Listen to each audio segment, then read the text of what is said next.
प्रतिपल जिस रिश्ते को विश्वास से संजोया, आज उसमें से एक मन का टूटा सा नजर आया। जब उसने देखा थर्रात नजरों से रूह कांप गई अंदर से। आज एक गरीब फिर से भूख से मारा गया, आज एक गरीब भूख से फिर से मारा गया। आज हम जिस विषय के बारे में बातें करने जा रहे हैं वह विषय इसी के बारे में है। यहाँ पर मेरा गरीब से तात्पर्य बेचारे लाचार उन लोगों के लिए है जो हॉस्पिटलों में वैक्सीनेशन के लिए तथा बीमारी के इलाज के लिए, ऑक्सीजन के लिए, दवाइयों के लिए इधर उधर घूम रहे हैं। वहां पर आज की जो थंबनेल में जो आपने विषय देखा कि बाबा रामदेव और आईएमए के बीच में विवाद चल रहा है, तो इस विवाद के बीच में आम जनता पर क्या होगा इसका असर, उसके बारे में जानेंगे आज। तैयार हो आप? सबसे पहले जानते हैं एक एक क्रमवार। शुरुआत करते हैं 1 नंबर से। सबसे पहले जानते हैं कि इन दोनों के बीच में विवाद किया। बाबा रामदेव ने आईएमए के द्वारा बनाई गई दवाइयों और उनके द्वारा दिया जा रहे ट्रीटमेंट पर सवाल उठाए। तो आईएमए द्वारा बाबा रामदेव के द्वारा किए गए कर्तव्यों के बारे में जनता को जानकारी दी गई।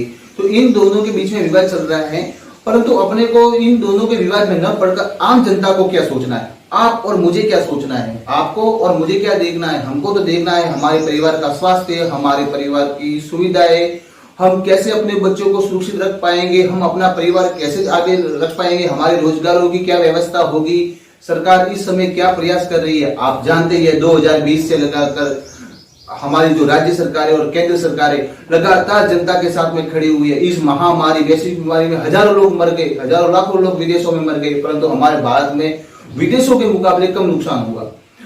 ये जो सरकार और आईएमए को बहुत बहुत धन्यवाद जिसने हमारे जनता की जान बचाई।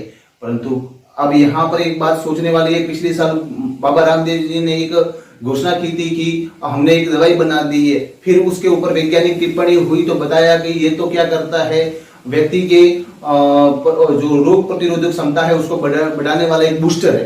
तो जब आप किसी भी प्रकार के तर्क वितर्क करते हो या कुछ भी बोलते हो तो पहले सोच समझ के बोलिए कि आप एक सेलिब्रिटी हो, आपने बहुत प्रकार से लोगों की हेल्प की है, आपकी बात लोग सुनते हैं तो उसका असर लोगों पर पड़ता है। इस पैंडेमिक काल में बाबा रामदेव को के द्वारा दिए जाने वाले कमेंट आईएमए पर तथा विभिन्न प्रकार की दवाइयों पर सही नहीं है। दवाइयां 2 प्रकार की होती है, समझिए। एक तो होती है जो आयुर्वेदिक दवाइयां और एक होती है एलोपैथिक दवाइयां। एलोपैथिक दवाइयां यानी टैबलेट्स वगैरह, उनको एलोपैथिक दवाइयां कहेंगे।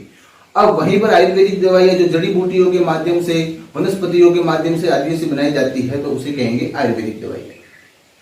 तो यहाँ पर बाबा रामदेव जी ने कुछ सवाल उठाए आईएमए पर, क्या ये बीपी ठीक कर सकता है, क्या यह सर दर्द ठीक कर सकता है, क्या ये डायबिटीज का इलाज कर सकता है। तो आईएमए के जो डॉक्टर्स ने उन्होंने कहा सब कुछ हो सकता है, परंतु उनके द्वारा दिए जाने वाले जो तर्क है वो सही नहीं है। अब इस बीच में सोचना यह है कि आपको और मुझे क्या सोचना है। यहाँ पर आपको और मुझे ये सोचना है हमें वैक्सीनेशन में कोई कमी नहीं रखनी है। सरकार और आईएमए लगातार प्रयास कर रही है। देखो कहीं पर भी कोई भी बाबा या कोई भी, हम किसी भी के प्रति भी सद्भाव रखते हैं, उसके प्रति श्रद्धा रखते हैं, अच्छी बात है, हमको श्रद्धा रखनी चाहिए। बाबा रामदेव जी ने बहुत अच्छा काम किया है, आज भारत के योग को विश्व के पटल पर लाया है। उन्होंने मीडिया का कैसे अच्छा प्रयोग करके योग प्रक्रिया को विश्व की नजरों में लाकर उसे भारत की एक महत्वपूर्ण देन साबित किया उन्होंने। तो इसी प्रकार से बाबा रामदेव के द्वारा किए गए कार्य सराहनीय है, परंतु किसी व्यक्ति के द्वारा किए गए सभी कार्य सराहनीय नहीं हो सकते।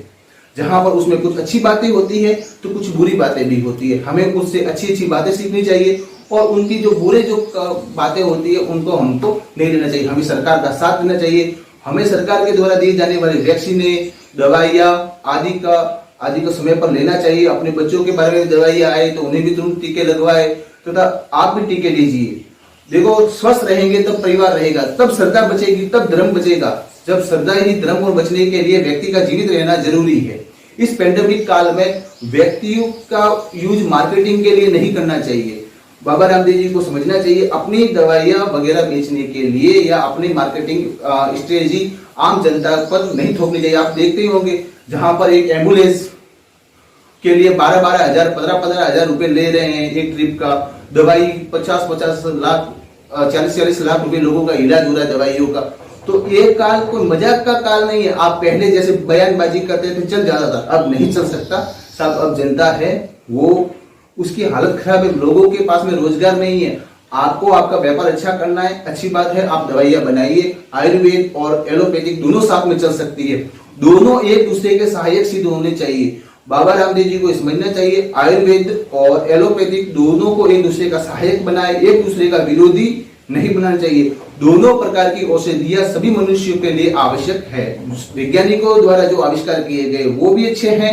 आयुर्वेद की जो सिद्धांत है हमारे पुराणों वेदों में जो लिखे वो भी बढ़िया है, दोनों ही अच्छे हैं। परंतु किस समय पर कौन सी आयुर्वेद की दवाओं का उपयोग हो सकता है, एलोपैथिक दवाइयों का प्रयोग हो सकता है, व्यक्तियों को अच्छा कैसे कर सकते हैं। जैसे बुखार के लिए अपन ने ले ली एलोपैथिक दवाई ले ली, वहीं पर सुबह हमने क्या पी लिया, नीम का काढ़ा पी लिया, तो वो दोनों ही इलाज करने चाहिए व्यक्तियों को। कोरोना से बचिए, अपना मास्क पहनिए, हाथ धोइए समय पर।